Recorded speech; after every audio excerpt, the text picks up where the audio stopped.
What's up, everybody? This is F Major. What's up with you? This is Clinton Wayne. And today I just wanted to talk to y'all about how me and Clinton Wayne put together a rap song. The name of the song is called Favor, and it's going to be featured on Clinton Wayne's up-and-coming mixtape called Desert Eagle. Should be out later on this year. So we're just going to go through the process of how we put together the whole song, and hopefully this will be helpful to y'all. So usually when I start working on tracks, if I'm looking for like a sample for, I just go straight over here to the records and look for something that I haven't used before. For this particular record, I was looking for something like real soulful. I wasn't looking for anything like jazzy or classical or anything like that. I wanted something that had a real like just nice R&B, like 70s vibe. When I heard the sample, it was just like moving to me, so I felt like I need to use that because I think some people try to pick samples that are, say, obscure or just strange, but for me it's important to pick something that made me feel something emotionally. If I felt like, wow, this is crazy, like the music was moving, then I'm gonna use it for a track, and I think that's the proper fuel to make a track moving.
Once I got like a groove together, I started kind of thinking about how I wanted to put a song together. So I got a couple sequences in here.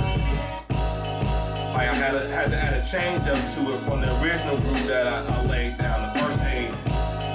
So this is like that B section where you're building the anticipation for the hook. So I just thought it was important to get that feel going so that when an artist is on it, you'll give them enough to work with.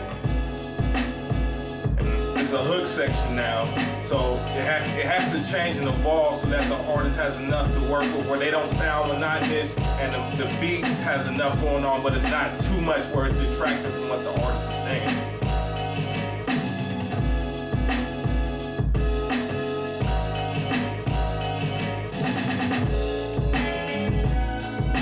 Back to the first 8-bar verse section.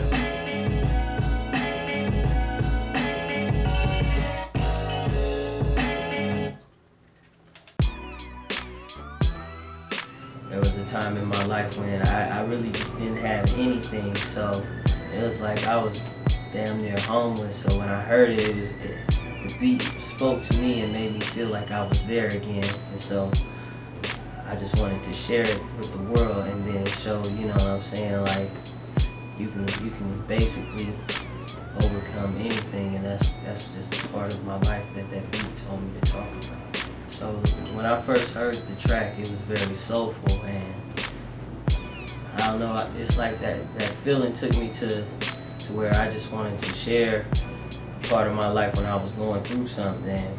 I got my boys in the yard with them things going on.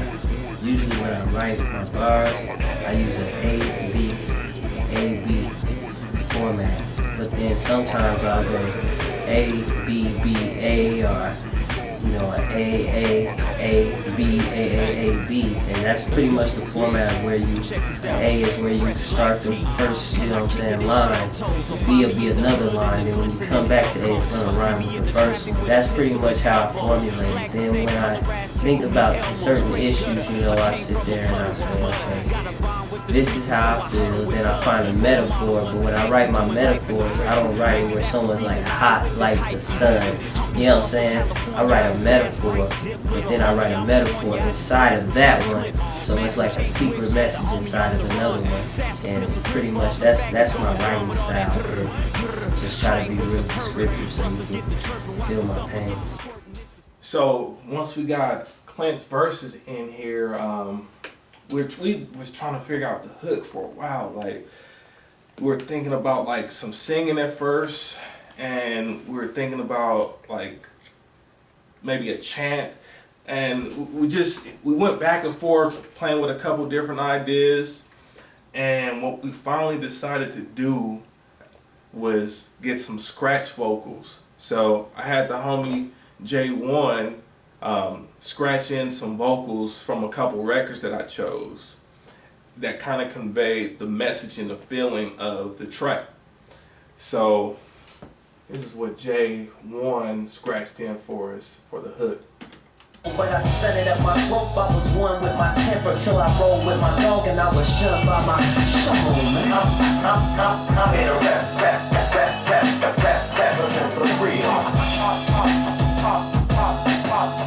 can trust people, you don't trust in God.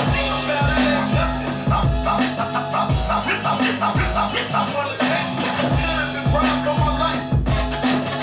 I see it clear, it's the reason I'm here.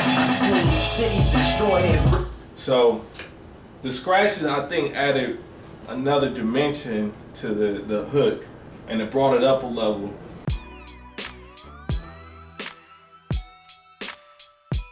So basically, once I heard the scratching, I was like, wow, okay, this is dope, you know what I mean?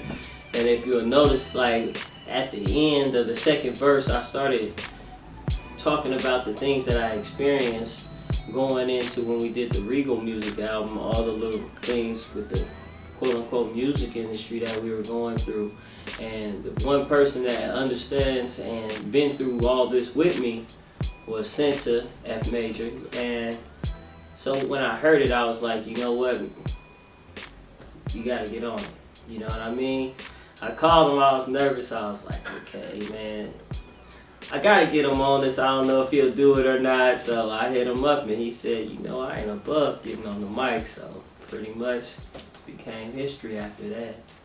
I started off my music as some type of rapper that I thought was in high school, whatever, but it had been a long time since I had got on the mic. So when as a producer, I was thinking about, okay, I'm not trying to be the dopest rapper out. I'm just trying to get across a message. So it was just important for me to listen to what Clint was saying and kind of tie it together, you know, my thoughts on what he was saying, but still maintain like the whole I guess what I wanted to do was just evoke my feelings and my appreciation for what he was saying, but at the same time give some hope to others that are listening to the record. So that's why, you know, when I start approaching that, it's kind of like a prayer for us as people and in this world. And I'm saying, like, dear Lord, help us make the right decision, because Clint was going through some stuff, and like I felt like there were some times where I had to be like, yo, Clint, like this, you know,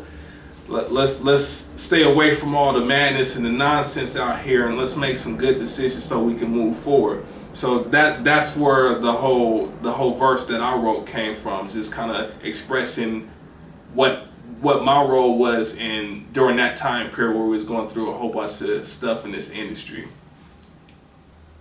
It was a point, you know what I'm saying, if you listen to a lot of my music, it's always, you know, I always keep it conscious, but then there's a lot of gangster and hustling factors where I talk about the traffic and stuff. So a lot of people didn't know I was on the run from the bounty hunters for a while. So in the process of changing my life around, since it was like, you know, you shouldn't be going across the United States running from, you know what I'm saying, just always on the run. And so basically I had got me a job, but you know what I mean, it made me not have any social life. And basically when I was doing this song, he had got me a job, you know what I mean? And one stipulation was, he was like, if we go keep making music, man, you gotta leave all that street stuff at home. So, you know what I'm saying? This was the first song, you know what I'm saying, in the process of when I just started keeping my hands on it. Through with the silly notions, wilding out reckless, worrying about managers and whining about records. I'm seeking refuge in myself.